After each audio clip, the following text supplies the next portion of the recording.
టాలీవుడ్ లో కాస్త స్లోగా సినిమాలు చేసే హీరోల్లో మహేష్ బాబు పేరు ముందుంటుంది.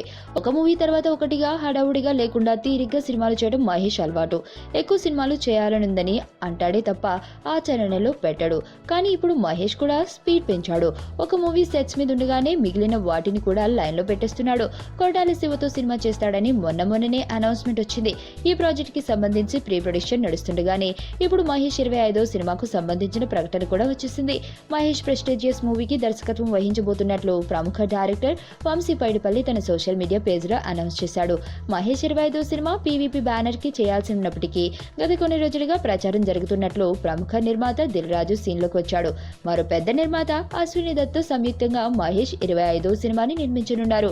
ఏ జోనర్ మూవీ అయినా హ్యాండిల్ చేస్తాడని వంశీకి పేరుంది. ఎవరితో పాటు బృందావనం, ఊపిరి లాంటి మంచి హిట్స్ ఉన్నాయి. పైగా దిల్ రాజు కూడా నిర్మాతగా ఉన్నాడు కాబట్టి మహేష్ 25వ ఫిలిం ఫ్యామిలీ ఎంటర్టైనర్ కావచ్చంటున్నారు. ఇక మహేష్ ఏఆర్ మురుగదాస్ డైరెక్షన్ లో చేస్తున్న సంభవామి ఫిబ్రవరి నాటికి పూర్తయిపోతుందట. ఆ తర్వాత కొరటాల శివతో సినిమా చేయనున్నాడు. అది కూడా 2017కే రిలీజ్ అవుతుంది. కొరటాలతో మూవీ చేస్తూనే వంశీ పైడిపల్లి డైరెక్షన్ లోనూ యాక్ట్ చేయనున్నాడు.